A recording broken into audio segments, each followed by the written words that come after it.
Okay, so good morning, everybody. Welcome to our 7th webinar in the series. And here we start a series of 3 modules on making and managing money. And of course, this is a really crucial part of the whole course and of your business plan. But you needed to have all the preparation material in order to feed into the financial tools. So today we're going to really cover the modules 4.1 and 4.2, which are around revenue modelling, the financial model and the cost structure. And we're going to touch a little bit with our guest speaker, Bora, on the next module, 4.3, which is around raising finance. But all these are very, very closely linked.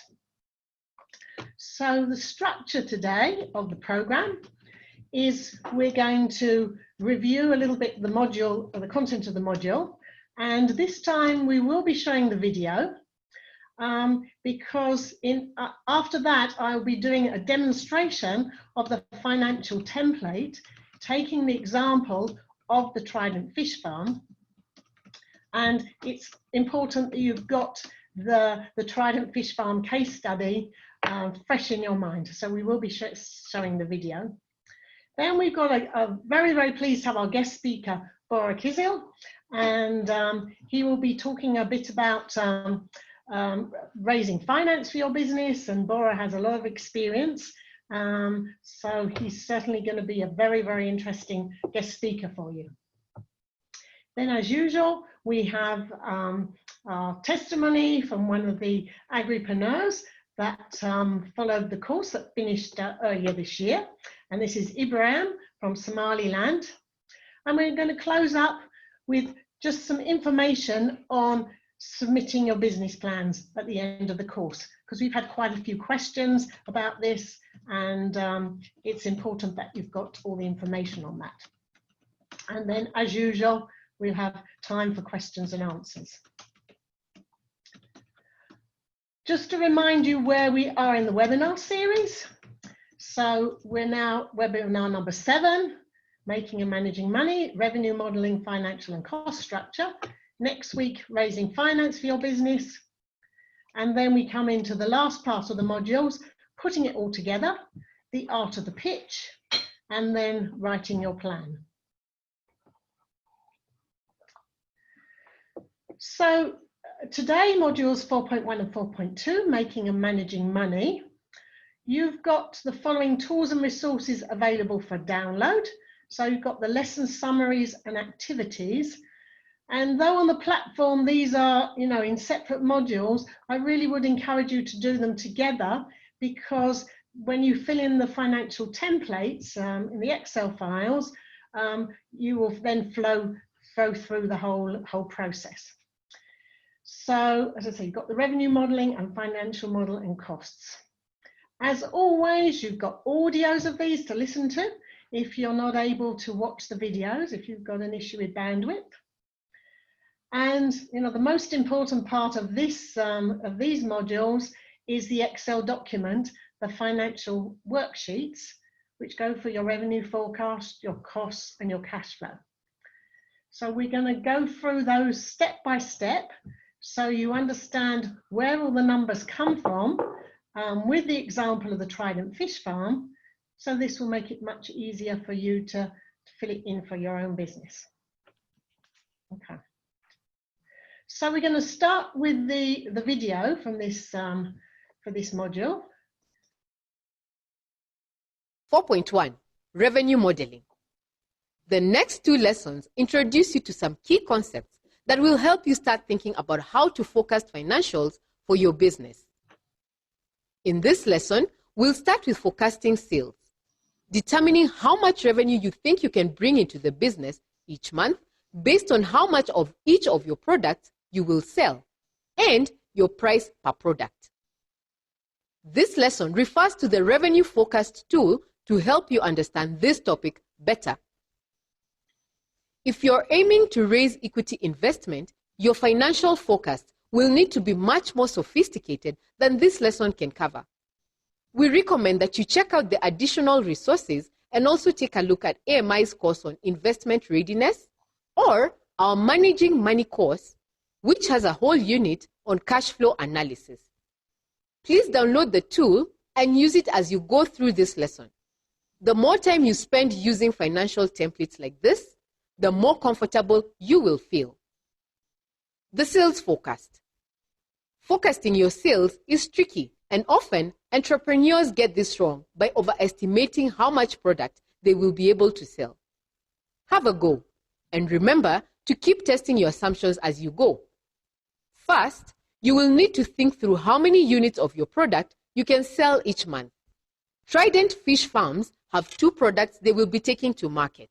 Their product unit is kilograms of fish.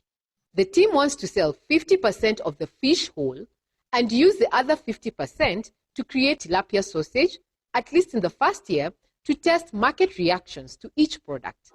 They will not make sales until their fish is ready for harvest after 4 months. The team plans to build 1 pond in January, 1 in February, and 1 in March, and expect they'll bill clients for all sales by the month after harvest, as fish don't last very long. They also will not offer credit for now, so expect cash to come in the same month. Each pond will produce 1,500 fish of 0.5 kg each at harvest, making it a total of 750 kg per harvest. However, they expect that at least 50 kg will be lost in harvest or processing, for example, if some fish don't grow to size, leaving them with 700 kg. 350 kg will be sold as live fish, and the other 350 kg will be used to produce 500 kg of sausage, since sausage contains other ingredients. Next, you will need to think about pricing. This will be informed by the market research you've already done. The Trident team will have to set their price for fresh tilapia at $5 per kg and the price of tilapia sausage at $10 per kg. They will keep this pricing constant through the year. You may need to plan to raise prices at certain times based on the season. After inputting the price, the sales in dollars or your own chosen currency will be calculated. A helpful sense check on your estimations is to consider how much of the market you will have to capture if you are to achieve these sales. Input the annual market size in dollars or your chosen currency for each product you will sell. Remember, you calculated that earlier on. Use the same numbers so your business plan is consistent. By inputting your market size, the tool will automatically calculate how much of the market you will need to capture over the year if you're to achieve the sales forecast you have laid out here. The TFF team will work out how much of the wholesale tilapia in Nairobi they need to capture to achieve the sales forecast. They draw these numbers from the big market sizing tool we worked on earlier. Note, they consider tilapia sausage to be part of the overall tilapia market. You may have different markets to consider for different products. The team discusses it and feels this does not seem too aggressive a forecast, so they decide to keep their estimated sales figures. If you're tackling a huge market and your sales forecast require you to capture a very large percentage of that market, you may want to check you haven't been too optimistic in your assumptions. Now, try to fill out your sales forecast yourself, testing your assumptions with your team or others wherever possible. In the next lesson, we'll take a look at costs, and then we will put forecasted sales and costs together to estimate when you will start to make profit. Okay, great. So that gives us the background of the financial worksheets. And when you open this on the platform, you will see this Excel file with several different worksheets. And this is the one for the example of the Trident Fish Farm, but you've got the blank template for your own business. Now, the different sheets you've got first of all, an overview, which explains the background. Then you've got your sales forecast. Worksheet 2, the startup costs. Worksheet 3, the cash flow forecast. And then bringing it all together with a profits and sales and costs overview. Now, the grey cells all calculate automatically. So unless you change these cells, you will really, the calculations will be done in the worksheet itself. Now these financial worksheets are set up principally for somebody starting a business from scratch, for a new business plan, but you can still use them for an existing business. And especially in the current context, almost every business needs to make new investments related to, as a result of the COVID-19 crisis. So even if you've got a running business, these worksheets will still be absolutely valid, and you can adapt them as required. So just a few resume on what's in each worksheet before we dive into them. Sheet 1, the sales forecast. So you need to enter the amount of product you plan to sell each month and the price per unit. And as we've seen for the Trident Fish Farm, they were going to sell their whole tilapia for $5 a kilo and their tilapia sausages for $10 a kilo. And then you can easily calculate your income from the sales. So this is month by month. Sheet 2, the startup costs. These are the non-recurring costs in capital investments and the initial business costs for more soft items like registrations, website fees, and this kind of thing. Sheet 3 is the cash flow forecast. So you're going to re-enter the sales from sheet 1, giving you each category of costs. And here we're going to distinguish between the costs of goods sold, and these are variable costs that increase as you produce more product, as well as the other fixed costs from sheet 2. And there you can see your cash flow and how much cash you actually need. And then finally, the profit, sales and costs overview. And this allows you to calculate automatically your gross and net margins and determine your profitability. So that's the overview of the four sheets. Now we're going to go into each one and look at the numbers. So this is first of all, the sales forecast. Now, as we saw earlier, the Trident Fish Farm is going to sell their fresh tilapia at $5 a kilo and their tilapia sausages at $10 a kilo. They are setting up their ponds, as we saw in the video. So during the first few months, they have no products to sell, and the fish are ready for sale in June, July, and August.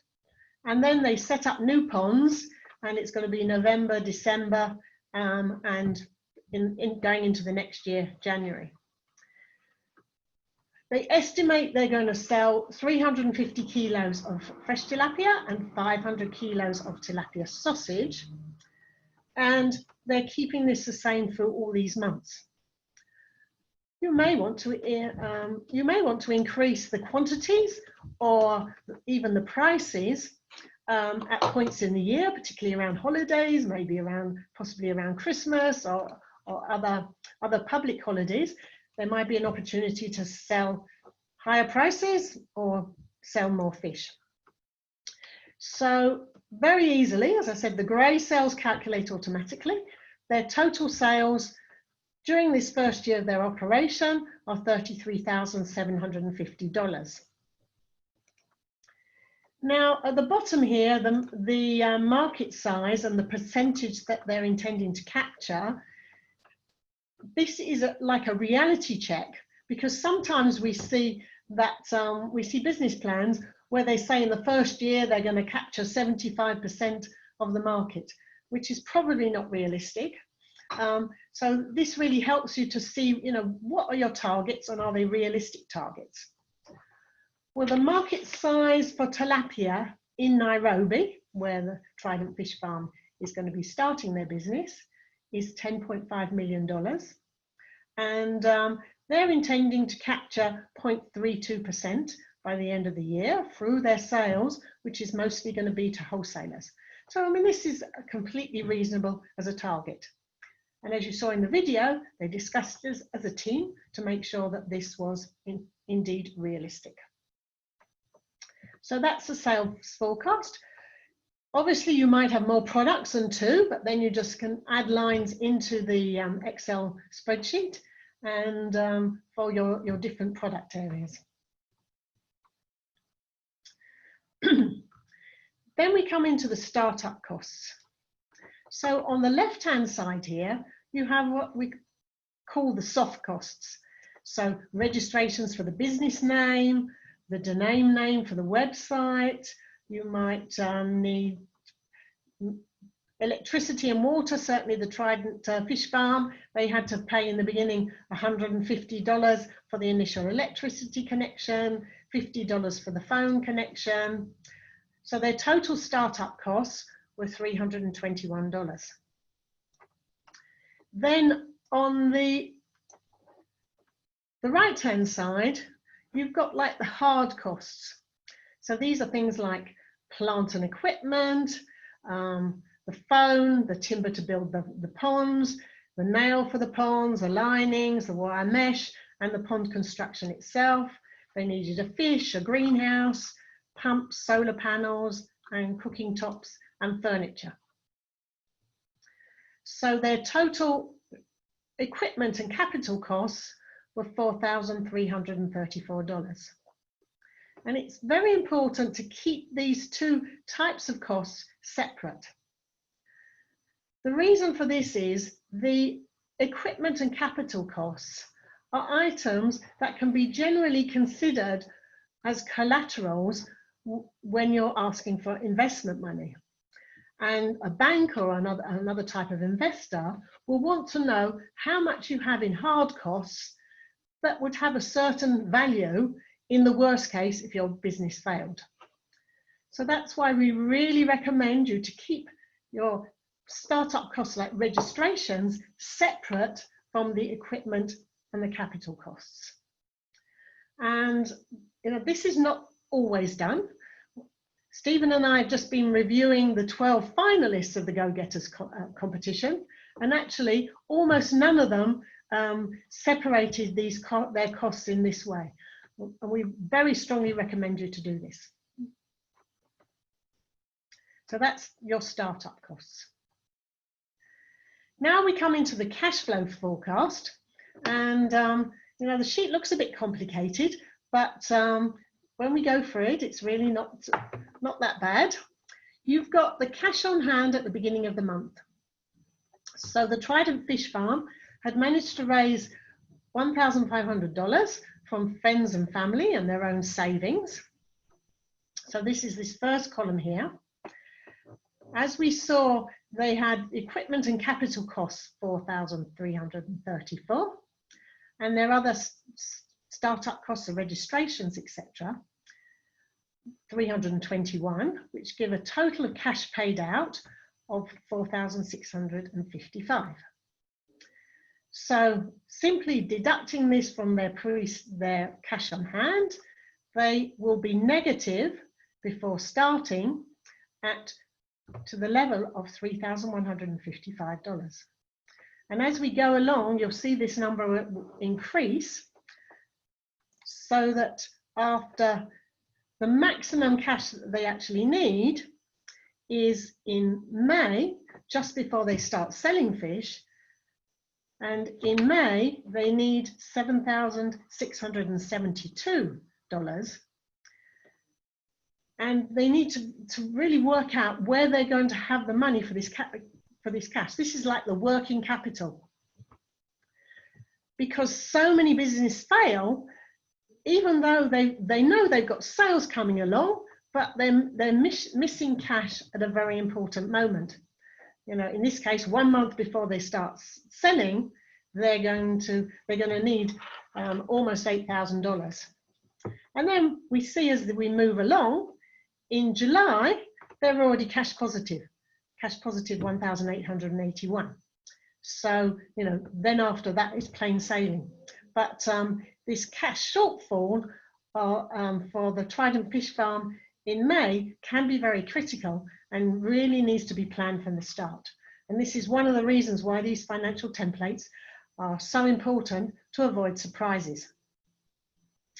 Now, in January, they start to stock their fish. So they start to have items under the cost of goods sold, fish pellets, fingerlings, water. So these are the costs of goods sold, the total of $315. And then there are other costs, wages and salaries, electricity supplies and office supplies, marketing and insurance. And these down here are all items that even if they're not selling product, they still have to pay. Whereas the upper items, the costs of goods sold, are all directly proportional to the amount of product that they're selling. So here we move on, and then as you see in June, they start to sell fish, so they start to get income. They get cash receipts of $6,750, and they start to prepare their pork sausages in May to June, and so then you start to get items like the spices, the pork fat, the packaging, labels, etc. June, July and August, while they're harvesting their fish and processing into sausages, and then again in October, November, December, they have these costs. So we refined in this the total cash receipts of the sales for the year, 33,750, and the equipment and capital costs, the soft startup costs. The total cash they paid out is 23,347, and their cash position at the end of the year is 10,402. So this worksheet is extremely helpful because it really helps you process your cash flow and estimate, you know, when your revenue comes in and how much cash you actually need. Then we come into the final worksheet where we bring all these numbers together. So here we reintroduce the prices and the number of kilos, and we come back to the total sales, 33,750. 8,750 comes from fresh tilapia and 25,000 from tilapia sausage. This shows that the tilapia sausage is really an innovative product that can bring them a lot of income through further processing of their produce. The costs of goods sold was 10,132, which brings a gross profit of 23,618 and a gross profit margin of 70%. Then bringing in the fixed and startup expenses. So these are both the capital and equipment costs, the soft registration costs, etc., plus the regular outflow of money that is required for salaries and electricity and other water, etc., 13,215, which brings the net profit to 10,403, and the net profit margin ends up at 31%. So this shows that the Trident Fish Farm, provided they can supply the cash that they needed for that very critical month, which we saw in May when they needed the maximum amount of cash, the rest of the business looks very good, and they can end up with a healthy product, a healthy profit at the end of the first year, and taking them serenely into the next year when they can even consider building more ponds and capturing a larger share of the market.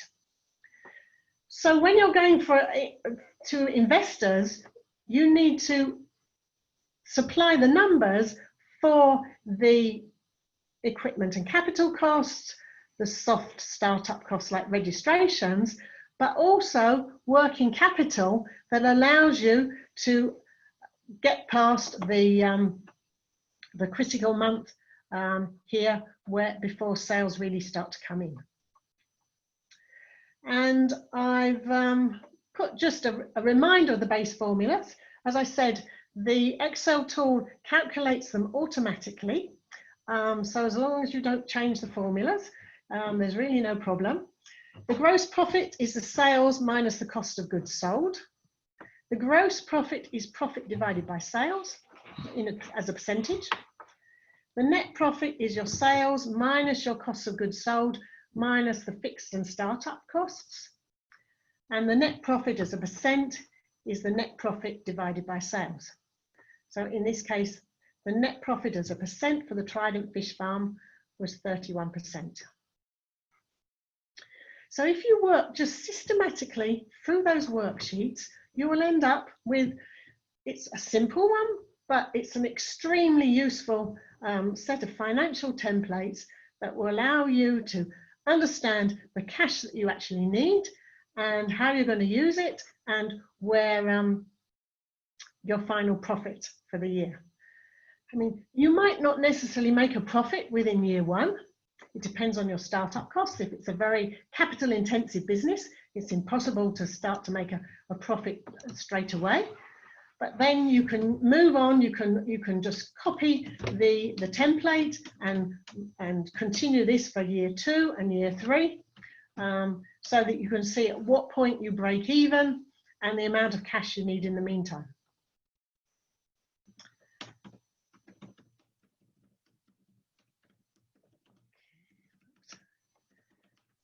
Okay, so we're going to have all our questions at the end, unless there's any burning question right now.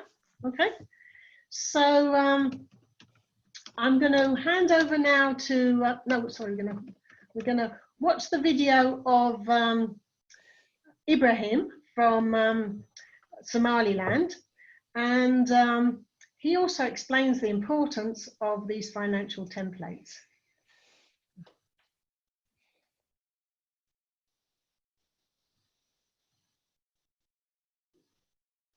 So their project was a goat fattening project, and they completed earlier this year.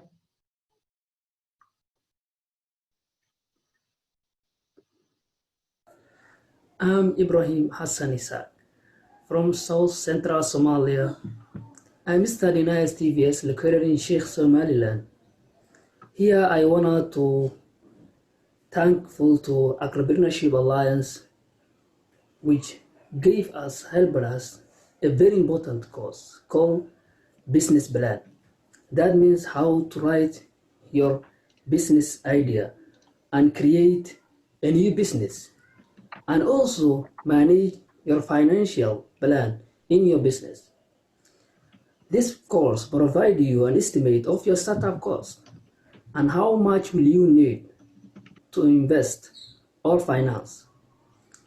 Convince your investors and lenders to fund your business.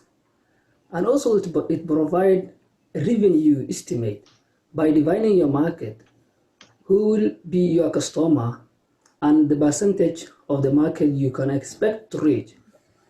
This course allows you to be an independent entrepreneur.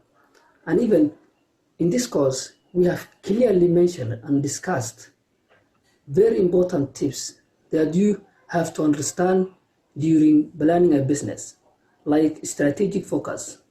That means to understand the special identities of your target market, and also do your product is right for your target market. And it's very important to understand the SWOT analysis of the market. Me and my colleagues, it was a great opportunity for us for this training. During this training, we wrote a business plan grouped together called Hanano Goat Fattening, which can you clearly see our Facebook page, Hanano Goat Fattening. In this course, it has so many opportunities. Like, it gives you additional skills alongside your degree.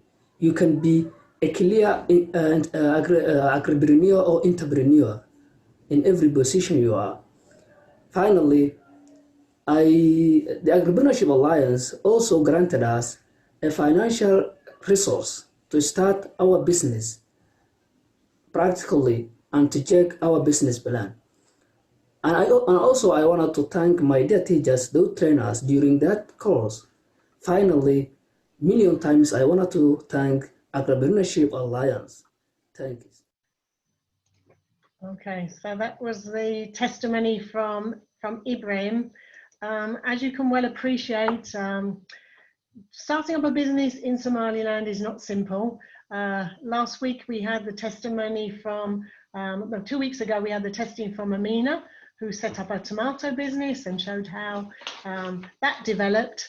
And the goat fattening project is developing also very nicely. So we think if they can do it in Somaliland, you can do it in many other countries too. So thank you, Ibrahim. Now I'm very pleased to introduce our guest speaker, Bora. And Bora will introduce himself, but he's got a lot of experience in starting up businesses. And I'm going to pass over to Bora now. So do you want to share your screen, or shall I show the slides, Bora? Oh, you can share it, Dan. Thank you. It'll be easier. Great. Hi, everyone. Happy to be here. It's my first time, so please be forgiving. So this is gonna be just a small introduction to angel and VC investments. If you can pass to the next slide, please. Yeah. So just a few words about me. So basically, I'm a computer engineer with an MBA, and I have been an entrepreneur since now more than 10 years, mostly in tech.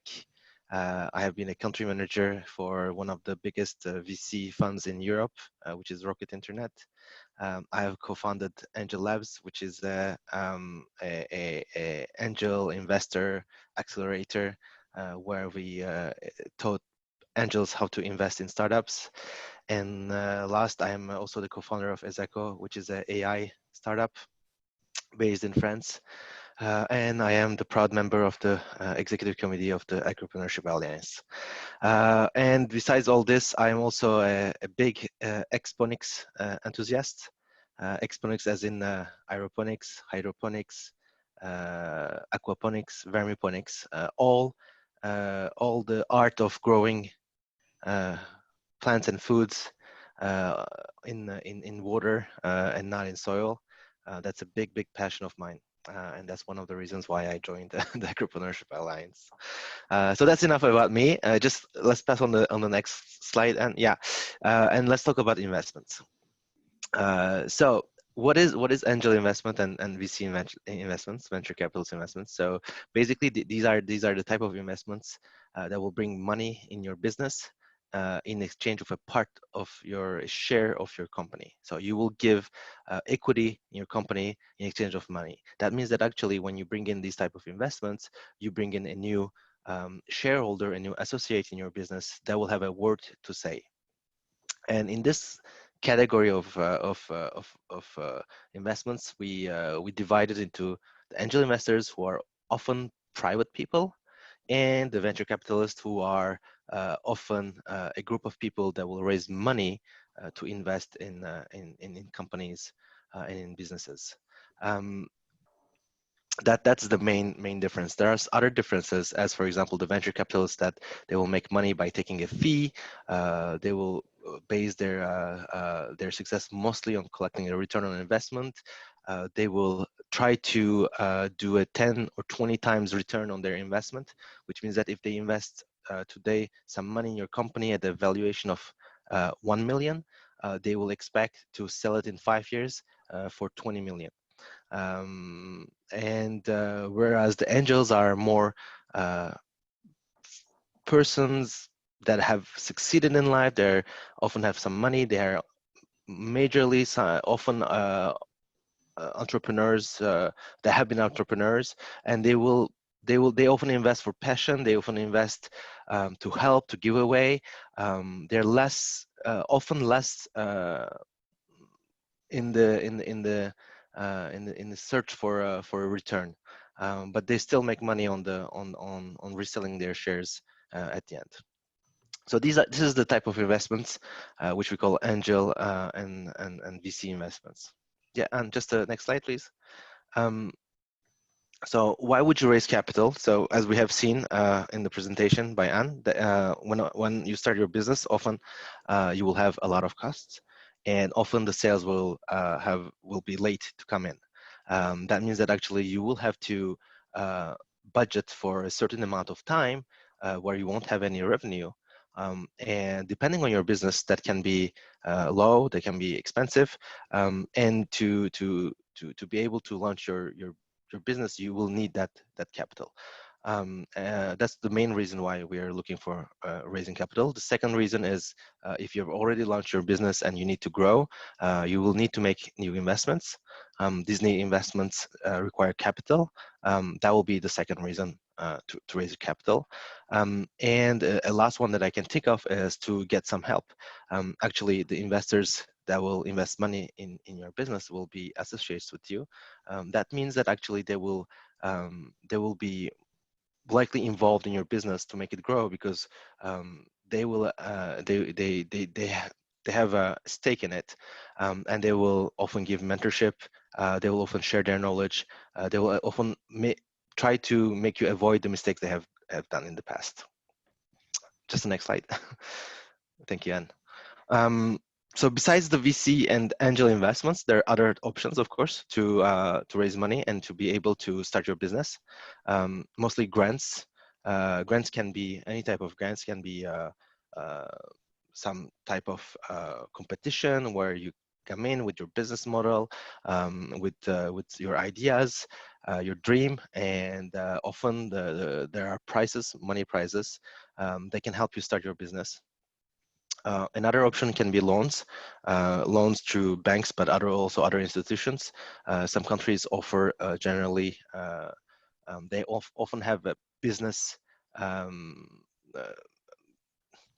some type of associations or organizations that help businesses start their business, and often give loans with very, very, very low interest rates. And that can be one of the types of investments that or raising money that you can purchase, go after to start your business. And the third one is bootstrapping. Bootstrapping in the sense of really trying to lower at maximum your costs. Often business people that start a business bootstrapping, they will rely on the money they have put on the side. They will try to do a lot of the things themselves and not go after purchasing services and paid the services. They will try to do everything themselves, and step by step they will try to build their businesses. Yes, and thank you for the next slide. So if you want to raise money, how would you start? I think this is the main question. First, I would really try to understand what is the right funding for you. Is VC and angel investment the right funding type? Because there are many drawbacks. One of the drawbacks is that actually you will you're bringing in the company a new shareholder that will have a word to say. So you're not the only boss anymore. You will have to decide what will be your business, which roads it will take, and all the decisions will be involved. There will be someone else that will be involved in it. So that's one of the drawbacks. The second drawback is generally these investors are looking after making money. So they will have an incentive to sell your part of your business in the future. Is this something you would accept? Is this something you're looking for, or you want to just grow your business and because you have a dream and you won't let that happen? So that's one of the things that you have to look after. And if everything is okay with you, then you will have to prepare a deck. A deck is generally a 10 slides presentation that will explain what is your building, what is the competition like, what is the market like. Try to put together a financials like we have seen just before. Trying to explain everything about your business that an investor would like to see, and try to understand if that's something that he would like to invest in. And then have try to get introductions to investors, meaning that actually reaching investors are often difficult, and if there's someone that introduces you, it's always easier to get that access. Then you will have to prepare a pitch, which means that you will have to come and explain your deck to this investor and answer his questions. And then last, the advice I will give is to make them dream, because at the end they will follow your dream, and if they don't dream with you, they probably will not invest. Yes, and next slide. So here are my advice. I would suggest that if you're starting a business, is to look for your options and go for the free money first. Free money in grants, free money in 0% loans, of course, without personal reliability. Look for that. You don't want to be, if you cannot pay back your loan, you don't want the organizations to come after you personally. But grants and loans at 0% are often a good idea to start businesses, because there's really little risk. Grants are also good because it will enable you to test your idea. People that will give you grants will analyze your business, will try to understand if that's something that that deserves a grant. And that also can give you at least at first impression of if your business plan and your decks are ready, and if you're on the right path. So that's my first advice. The second, the other advices, just the next slide, please, Anne, that I will give is, yeah, have a dream and follow it. That's really important. Passion always drives the businesses. Actually, one of the key points that I have learned in life is, if you don't give up, the entrepreneurs that succeed are the ones that don't give up. Often in your competition, you will see if there's 5 businesses around you that do the same thing as you, if 3 of them give up and 2 continue, often you will see that those 2 win the market. It's just like that. You have to be resilient, and you have to continue dreaming, and things are going to get hard, things are going to get difficult. I'm not saying that to discourage you. I'm just saying that because this is the reality. I've been doing this since 10 years. Whatever the business you're in, things get hard, and you don't give up. You just follow your dream, and that's it. And if you don't have a dream, that's the problem. You will give up. So just be sure of yourself, have a dream, and continue. The second advice I will give is if you're building a team, not only associates, but if you're thinking of hiring employees, try to hire people or try to build a team with the same passion as you, because at the end, you want also these guys to continue with you and to be resilient with you. And if they don't share the same passion as you, they will just give up too. People follow really dreams and passions. That's the truth. And the last one is, yeah, try to be the best of what you do. Like, really, is if you don't look at the competition, just look at what you're doing. Try to analyze what you're doing right or wrong, and try to bring the best product out there, and then find clients that appreciate that. And you will see, if you follow this, generally success is not far. Yeah, so that was my advice. I hope it helps. And last, if you want to ask any question on entrepreneurship or financing, don't hesitate. I'm available by email or by Twitter. Yeah, I'll make sure to respond to you in due time. Thank you so much, Bora. That was really fascinating and extremely useful advice. I know Stephen has got a question for you. And okay. Yes, let's go. Good morning, Bora. How's things? Yes, thank you. Very good. How are you? I'm good, and I'm going to put you completely on the spot here. Okay. We have a question from Faisal, who's basically been running a business for the last 8 months. Okay. Has been running it through bootstrapping, which I think is a good way to start a business. Yep. They are looking for additional funding. They have approached VCs, who've basically said that they'll only consider an investment once the business is post-revenue. Yep. So the question really is, this company, Faisal, is now interested, how do I find angel investors? And that's the question for yourself. What ways can an entrepreneur in agri-food try to find entrepreneurs who are interested in being angels? Are there networks that you know of? Is it a case that people have to really do their own homework within their own location of business to try and find those connections? Yeah, it's often that it's really. I mean, I didn't put it in the advice section, but actually, I could have listed this one too. Networking is one of the key points for success in entrepreneurship. People help each other if they know each other, and also if you ask for help. That's the truth. So if you don't have the network, what I will try to do is there are different options that you can go for. Generally, these investors, so angel investors are sometimes there are angel groups. So angel groups are several angels that will come together and form a group, and they will invest together. And often, if you look for angel groups in your country, in your city, on the web, you will find them if they exist.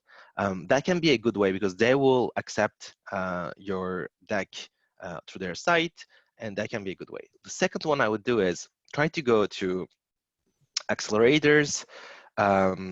Actually, also, so accelerators are mostly business accelerators or business incubators that have these connections with angels. So if you go there and then you don't have to be accepted just to ask for help and to ask for connections. Oftentimes, these guys, accelerators and incubators, they're here to help businesses, whatever the business is. So they will probably help you connect with a few of the angels. And then, of course, as I said, there are often organizations, governmental organizations or others that are trying to help businesses like Chamber of Commerces, things like that. I think that can be another option.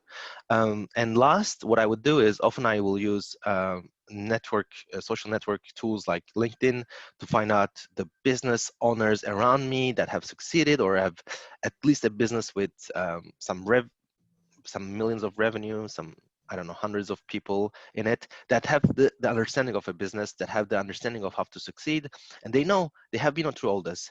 Don't imagine that an entrepreneur didn't live what you're living right now. They have all been through what you're living today. They have all looked for capital. They have all suffered. They have all been looking for network. So they know exactly where you are. They know exactly what you're doing. So that would be another option. You can just try to message them on LinkedIn or another social network and try to present your business and ask for an audience of 10 minutes. That's what I would do. And Bora, you didn't mention banks and you didn't mention microfinance. What role do they?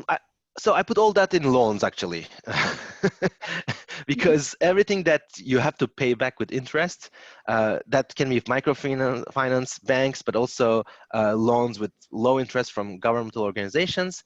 For me, that all is in loans. The only thing I would look for that is just be sure that you're not personally liable on the loan you're taking. That's really key. Don't be personally liable on that loan. Try to find loans where they will not come after you if your business doesn't succeed. So I don't know the statistics, of course, in your country, but where I live, 2 businesses out of 3, they fail after 5 years. That's the stats. That's just how the market works. All businesses cannot succeed. And so most likely if you take a loan, your business will not succeed, at least in the country where I'm living, and there's a huge risk. So don't take loans with personal liability. Okay. Next week we'll be going on in more detail in this, and I'm going to then we're going to also do a demo of a site which is extremely interesting called Nourishing Africa. They're actually based in Nigeria, but they're covering the whole of Africa, and they have a whole list of possible places to go for grants and also some loans. So we'll be looking at that next week, and we'll also add something in that we hadn't thought of. We've got a list of the different competitions that are available, so that can be a very useful resource for you. And Bora mentioned the pitch document.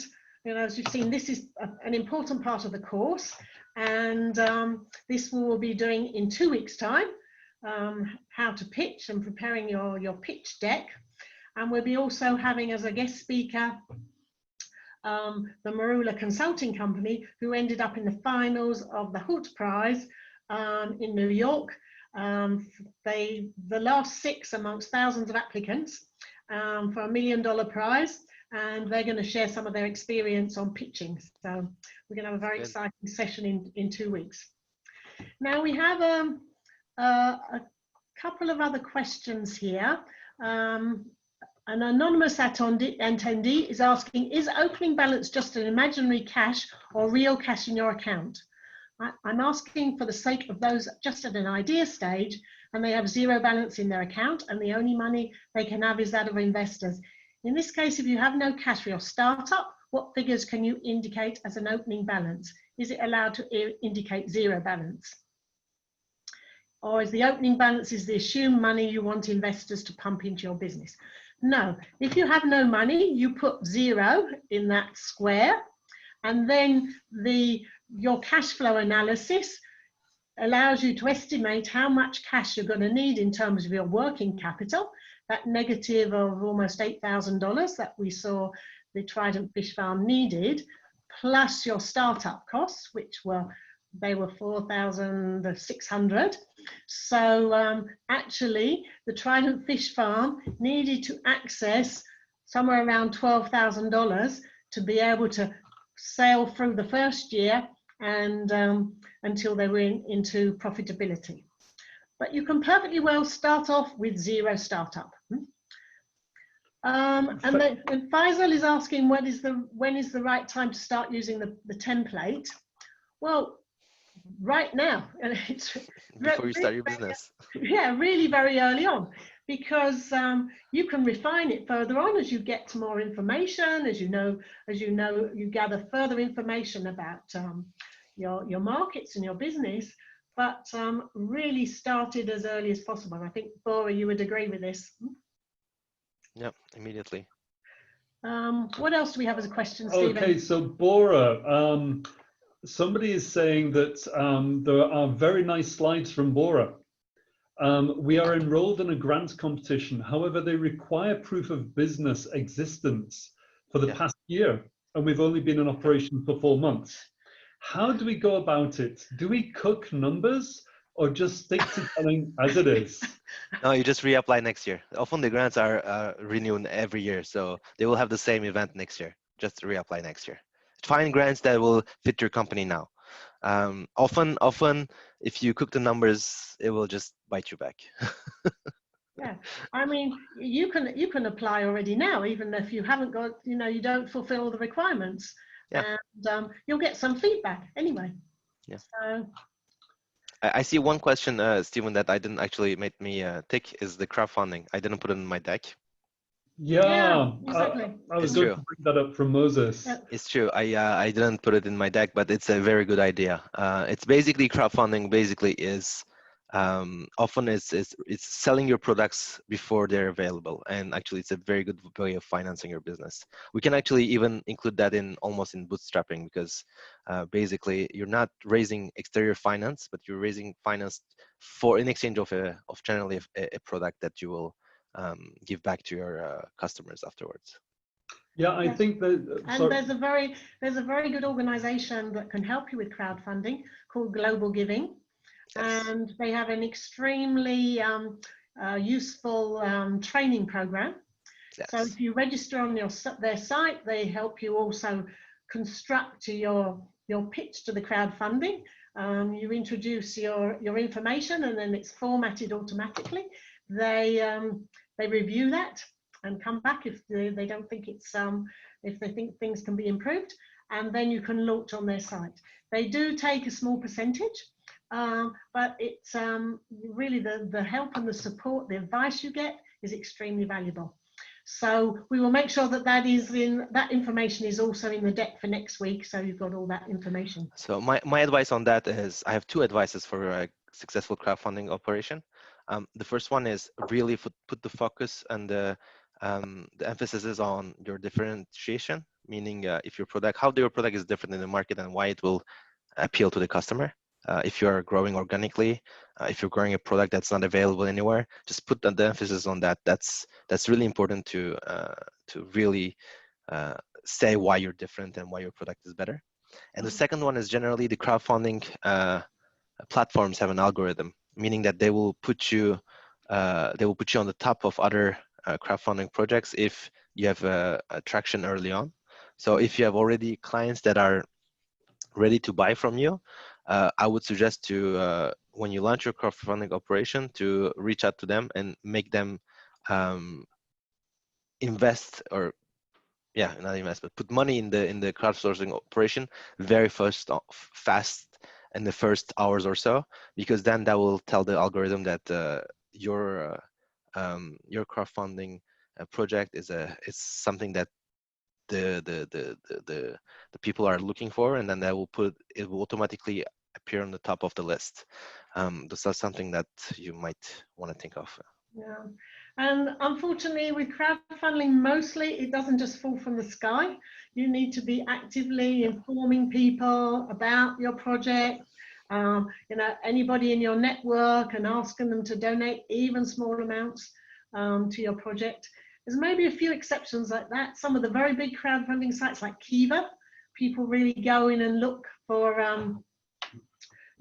things to invest in, and Kiva have a little bit of a different model. But we'll also include some information on that for those who don't know. So we have quite a few more questions, I see. We have 5 more questions, and I realise we're approaching the hour.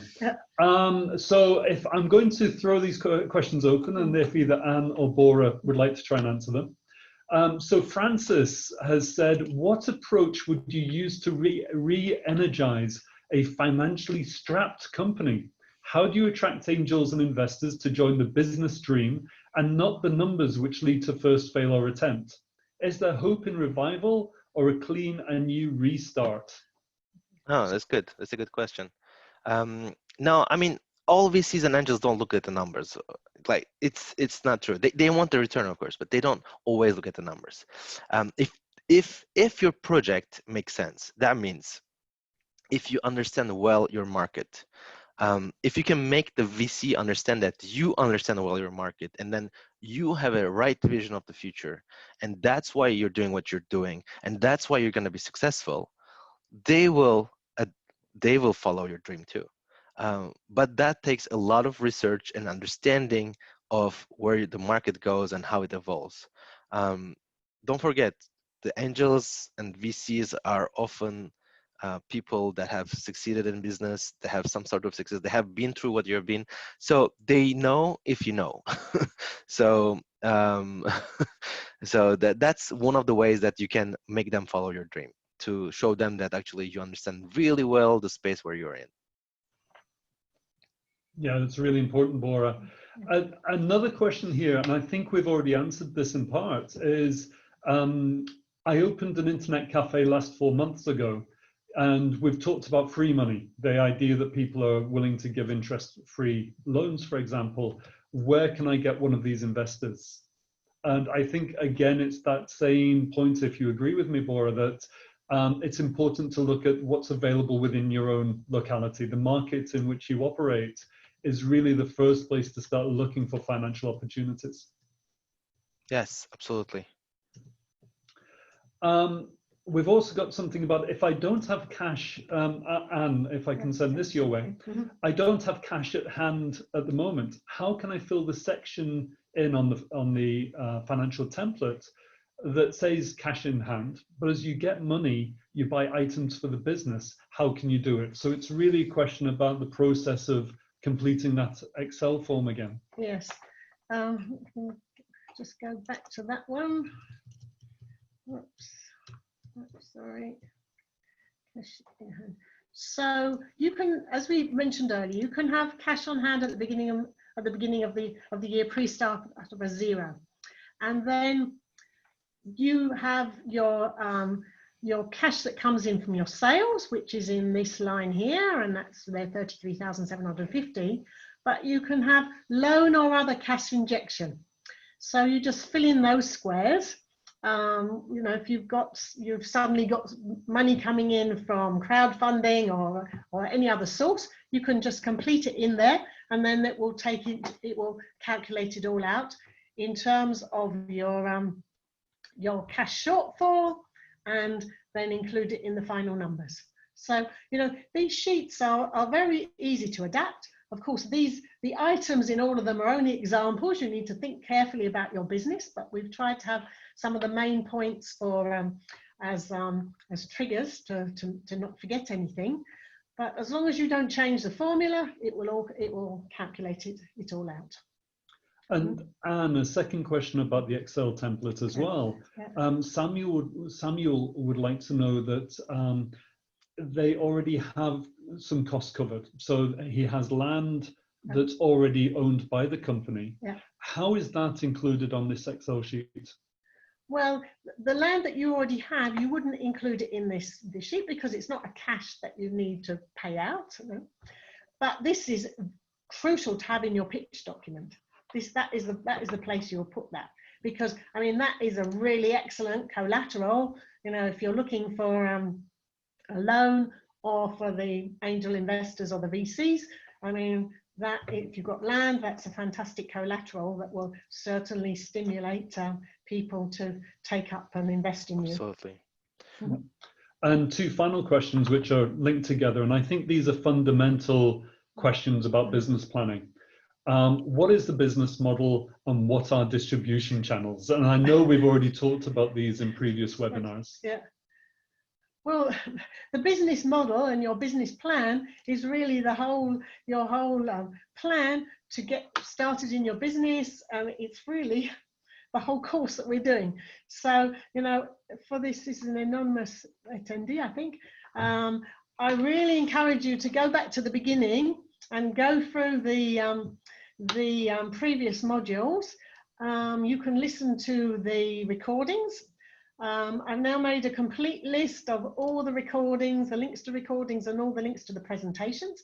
So I add that of today, and we'll be sending that out through the WhatsApp group and posting it on the community wall. Once again, if anybody is not yet in the WhatsApp group, wants to join, you're still very welcome to, because we post quite a lot of information on that. And you can also, you get a lot of advice from your fellow participants. Distribution channels are really your routes to market. The case of the Trident Fish Farm, after doing their market research, they decided that their main distribution channel would be selling to wholesalers.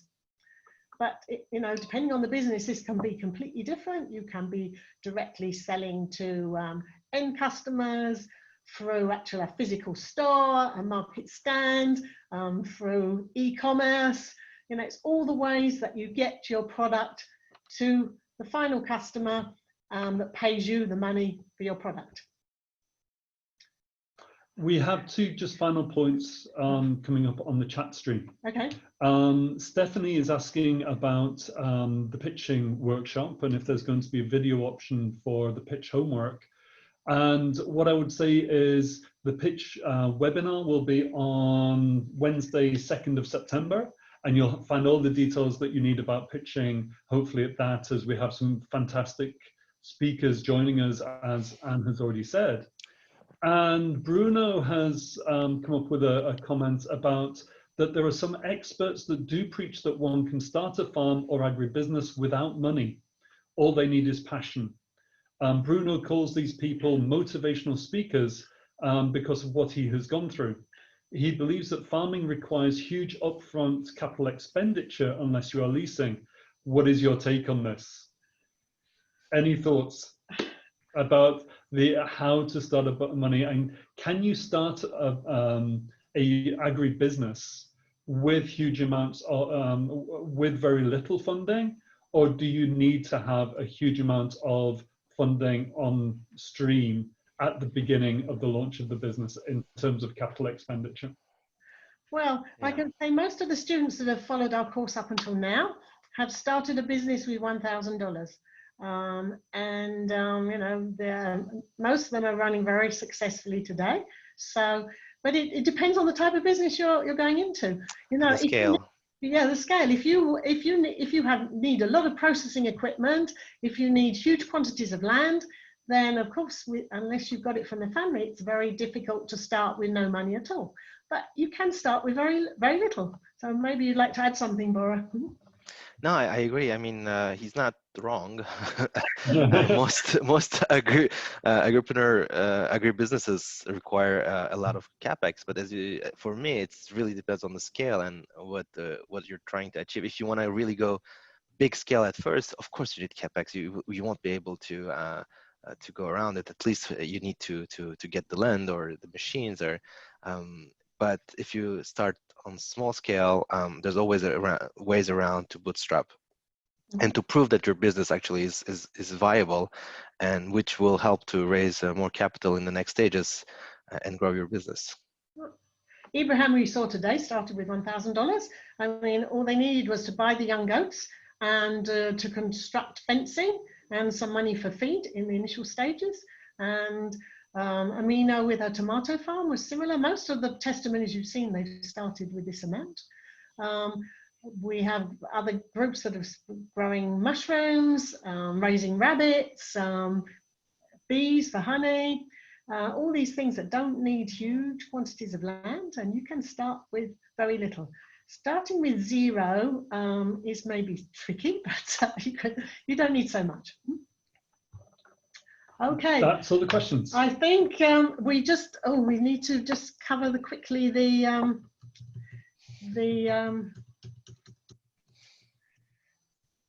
submission of the business plans. Sorry. At the end of the course, you submit your business plan. When you submit it on the business platform, on the course platform, it goes automatically just to your buddy. Now you need to review it with your buddy and revise it based on the advice that your buddy gives you. And at this point, you can already download your course certificate when you've completed the course. What we give you the opportunity to do is to submit your business plan to the Agripreneurship Alliance for review. We have a team of experts who are going to give you individual feedback on your plan and come with suggestions. We've actually just done this for the 12 finalists of the Go Getters competition, and we came up with a whole list of things that they could further think about and improvements they could make. What we would ask you to do so that we can give a thorough review and give you really the optimal feedback is to submit your business plan in Word or as a PDF, the financial templates that we've seen today in Excel, and then your pitch document in PowerPoint or as a PDF. And submit it to Stephen on his email address here. And the deadline is the end of September. Our last webinar, a reminder, is the 9th of September. So you've got then 3 weeks to submit with these documents. And as I said, we'll be going much more in detail on the final scope and the different areas of your business plan, and also how to pitch and what we recommend having your pitch document. So if you can submit these 3 documents, you'll really get very, very useful feedback from our team of experts. So that's all for today. We've gone over a little bit in time, but I think we've had an extremely useful discussion. And we're going to be sending, as ever, the link to the recording. I've now got a complete list, as I mentioned, of all the recordings and all the presentations. Please work through the financial templates. I hope that we've communicated today that this is extremely important. Engage on the community wall and reach out to us if you've got any questions. And in next week's webinar, we're going into more detail and giving more examples of raising finance for your business. So thank you for your participation. A huge thank you to Bora for his really excellent advice and all his input. And see you next week. Bye for now. Thank you. Thank you.